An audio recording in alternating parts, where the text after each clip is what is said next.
Mira, aquí está segundo Nefi 2, 13 y 14, y dice lo siguiente: y si decís que no hay ley, decís también que no hay pecado. Si decís que no hay pecado, decís también que no hay rectitud. Y si no hay rectitud, no hay felicidad. Y si no hay rectitud ni felicidad, tampoco hay castigo ni miseria. Y si estas cosas no existen, Dios no existe. Y si no hay Dios, nosotros no existimos. Ni la tierra, porque no habría habido creación de cosas, ni para actuar, ni para que se actúe sobre ellas. Por consiguiente, todo se habría desvanecido. Y ahora bien, hijos míos, os hablo estas cosas para vuestro provecho e instrucción, porque hay un Dios, y Él ha creado todas las cosas, tanto los cielos como la tierra, y todo cuanto en ellos hay, tanto las cosas que actúan como aquellas sobre las cuales se actúa.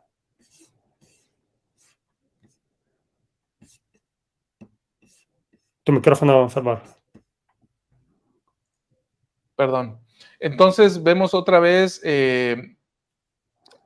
la insistencia sobre la ley, ¿no? Es necesaria que haya una ley y sin la ley, o no puede haber ni rectitud ni maldad sin la ley. Entonces, y si no hay rectitud ni maldad, no puede haber miseria y no puede haber gozo, no puede haber castigo ni puede haber recompensa. Entonces, fíjate, Víctor, hablamos de una exaltación porque hay ley. Hablamos de una gloria celestial porque hay ley. Hablamos de un lugar especial para aquellos que no guardaron su primer estado porque hay ley.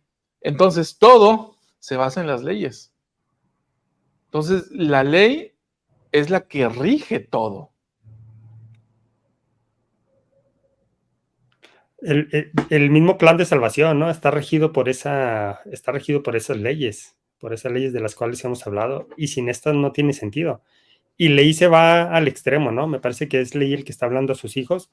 Él se va al extremo diciéndoles, bueno, si no hubiera ley, y si no hay pecados, y si no hay miseria, y si no hay felicidad, entonces no hay Dios. O sea, él hace ahí una ingeniería inversa, ¿no? Para poder determinar que realmente hay un Dios, y luego él les testifica que sí hay un Dios, y que hay una ley, y que el pecado está castigado porque hay esa ley, y que la miseria viene a causa de ese pecado, o el gozo o la felicidad viene a causa de guardar los mandamientos de Dios. Entonces realmente ahí comprendemos que las leyes son necesarias, son la base del plan de salvación y son la base de nuestra existencia aquí en esta tierra y de nuestra relación con nuestro Padre Celestial. Bien, ahora Víctor, aquí te quiero hacer una observación para nosotros y responder a una pregunta. Lo que escribe Flavia, que ahora estás poniendo en pantalla, es la respuesta que hace la pregunta de Claudia. Y es que Claudia hace una pregunta que es muy interesante, ¿no? La pregunta de Claudia es, bueno, ¿qué es haber guardado el primer estado? La observación para nosotros, Víctor, es que a veces damos por sentado cosas, ¿sí? Y creo que es muy importante seguir hablando de cuestiones esenciales y básicas del plan de salvación. Ayer mismo hablaba con una hermana y me decía esta parte, ¿no? De que ella tiene realmente 8 años en la iglesia y que va aprendiendo mucho, pero que se necesita que le expliquen de manera, digámoslo, básica. No sé si comenzando. Entonces, respondiendo a esta pregunta, Víctor, de una manera sencilla y clara, ¿qué le podríamos decir? Bueno, yo creo que lo responde bien la hermana, ¿no? Que puso el comentario después de ella, pero es justo eso, es haber aceptado el plan de salvación y haber aceptado venir a la tierra. Ahí guardamos nuestro primer estado. Sí. Entonces, esto se dio en el estado premortal, cuando se nos presenta el plan de salvación y nosotros decidimos seguir el plan del Padre a través del Hijo, que era Jehová. De tal manera que 2/3 partes de los habitantes de este mundo preterrenal guardamos el primer estado, y 1/3 parte no lo guardó, y entonces fueron expulsados junto con Satanás. Bien. Entonces ahí respondimos esta. Y esta, Víctor, esta pregunta de la hermana Aura, ya la mencionamos hace un rato. pero vamos a reiterarlo, ¿no? ¿Vale? No sé si la hermana Aura no estaba o o qué haya pasado, pero vale la pena reiterarlo, ¿no? Dice, antes de venir a la tierra también tuvimos leyes, sí. Recordemos, lo vuelvo a mencionar, ¿no? En el principio éramos inteligencias. Las inteligencias no teníamos un cuerpo como el que ahora tenemos, ni espiritual ni físico. Dios instituye leyes o leyes que ya eran eternas y las pone al servicio de nosotros. Obedeces las leyes y tú vas a recibir un cuerpo espiritual. Nosotros, ese es el primer estado, hermana, no recuerdo ahorita quién nos preguntaba, obedecimos esas leyes iniciales y la recompensa, Víctor, fue que recibimos un cuerpo espiritual. Luego, se nos presenta el plan.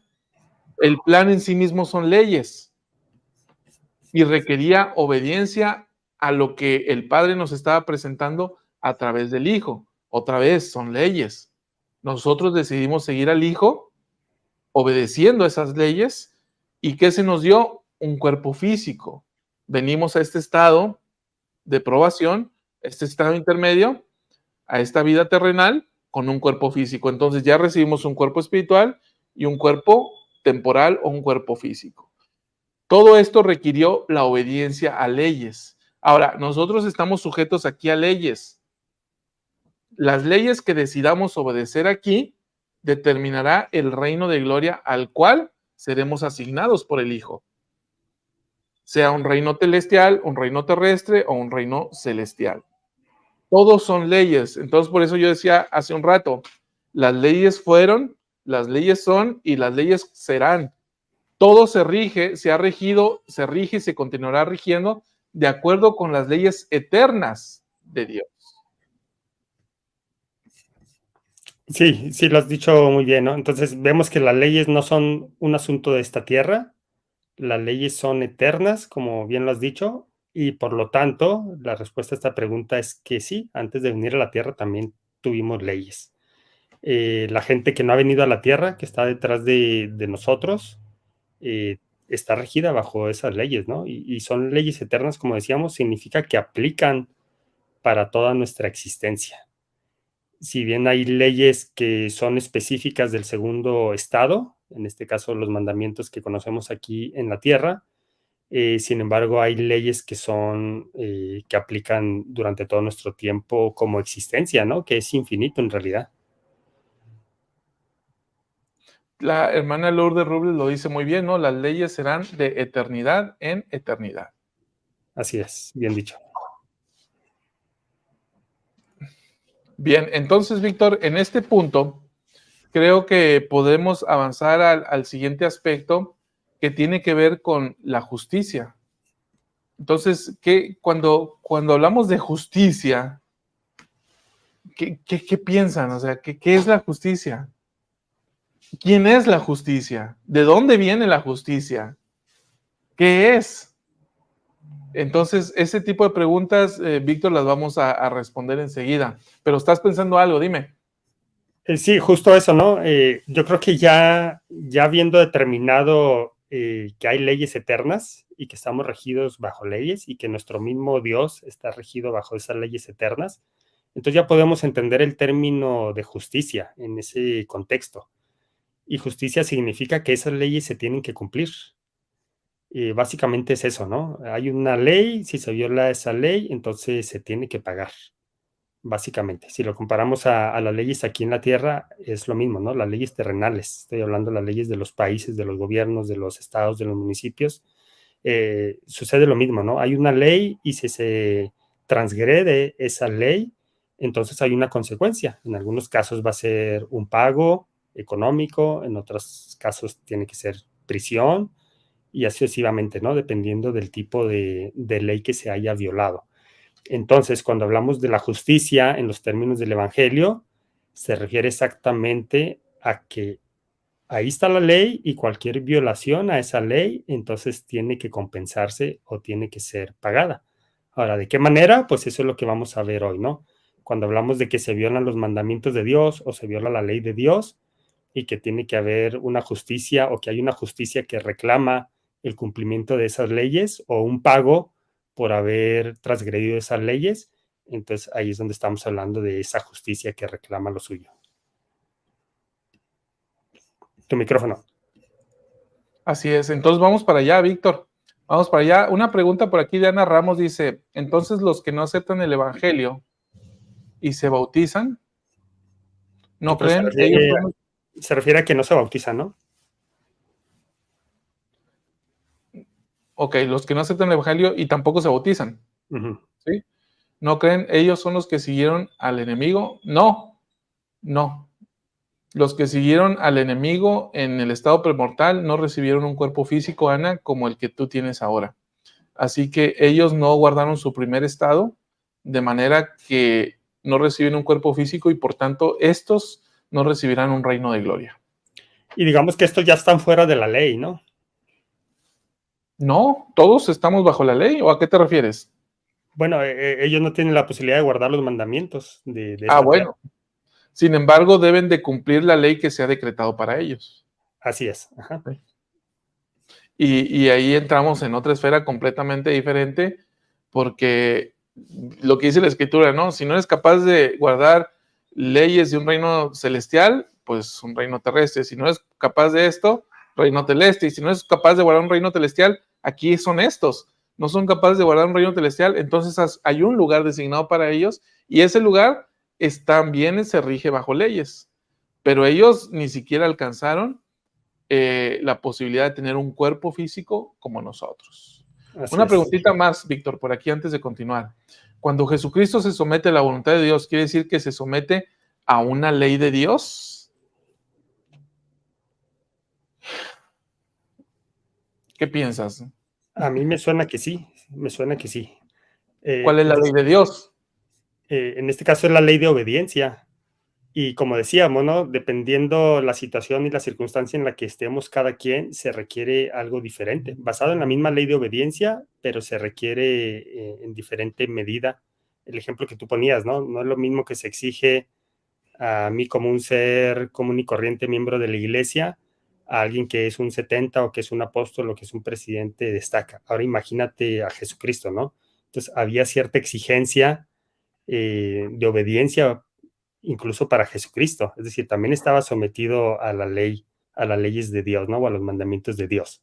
Entonces, al decir que se sometió a la voluntad de Dios, pues sí, significa, o sí podemos verlo de esa manera, ¿no? Es buena reflexión.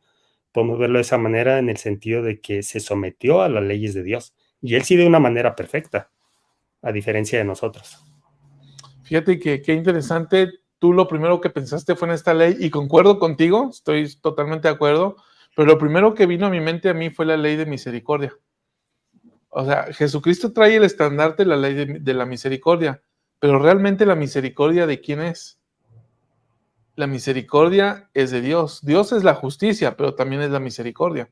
Sí. Y ahorita vamos a profundizar en esto de la justicia y Dios, pero esta ley de la justicia que viene de Dios, para que Dios sea un Dios perfecto, necesita ser misericordioso, no solamente un Dios que aplique la ley y la justicia. Es necesario que esté lleno de misericordia y amor por sus hijos. Entonces, cuando Jesucristo decide hacer la voluntad del Padre, ¿qué es lo que hace? Es que perfecciona al Padre.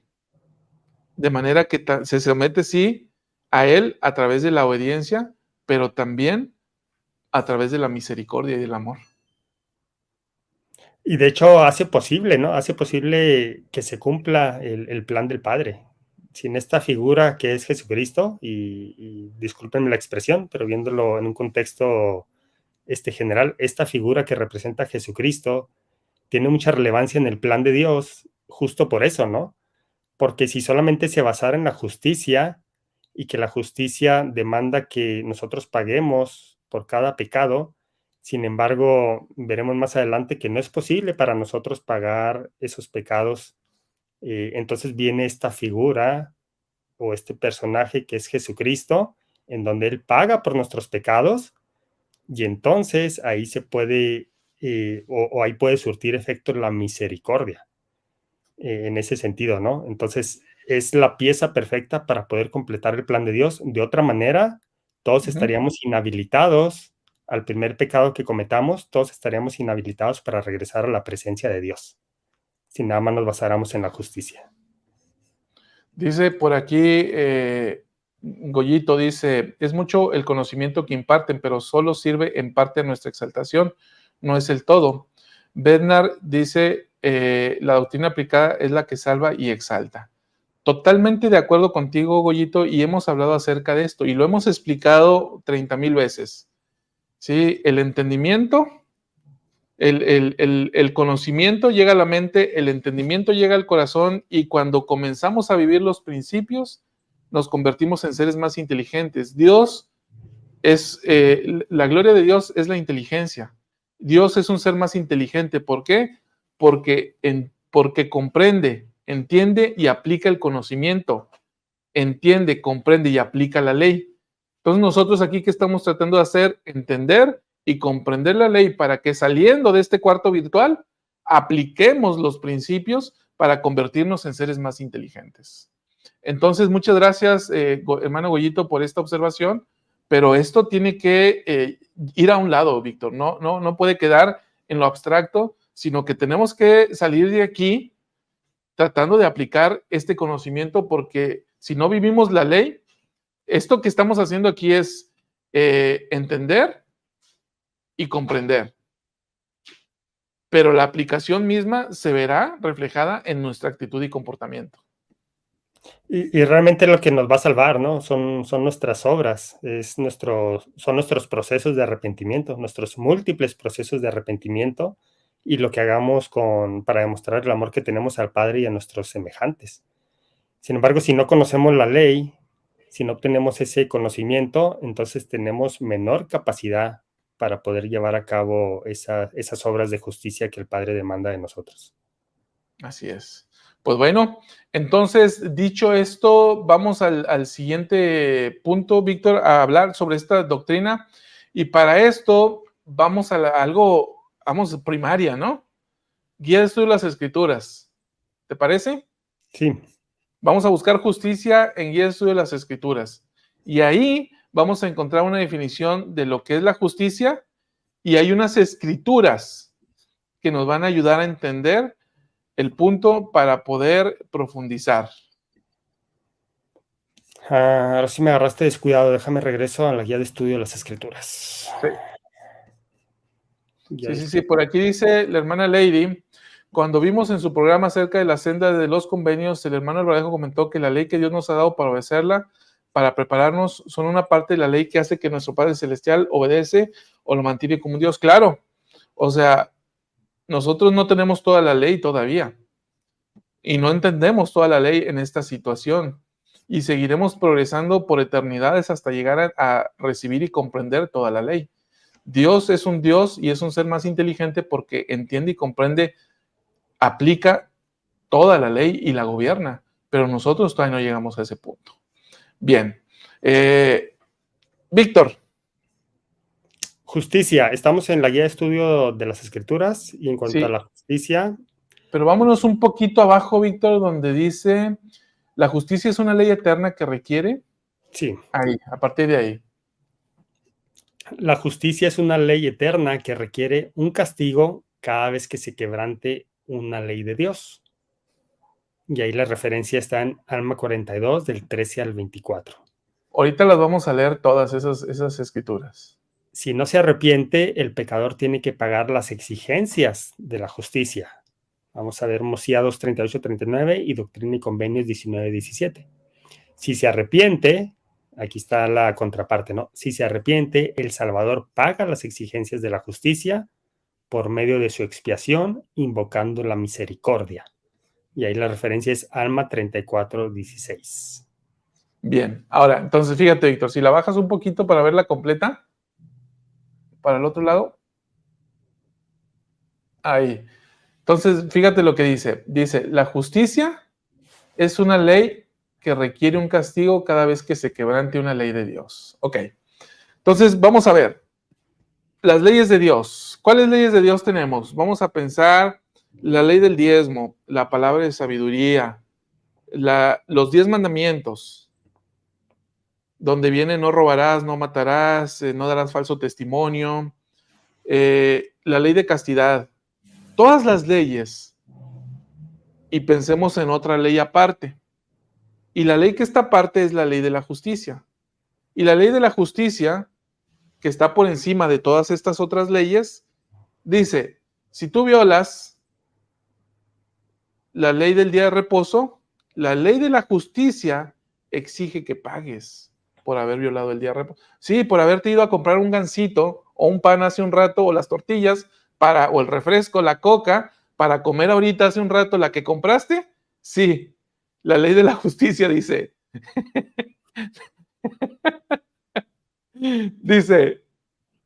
tienes que pagar por haber violado esa ley. ¿Sí?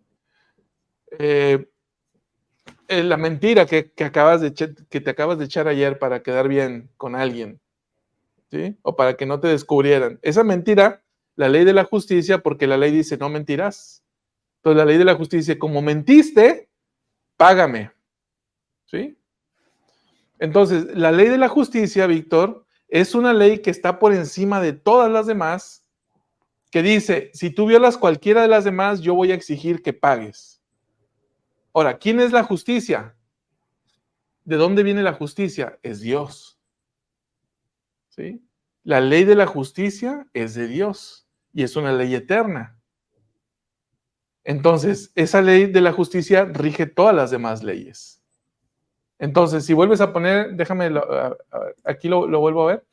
Dice, la justicia es una ley eterna que requiere un castigo cada que se quebrante una ley.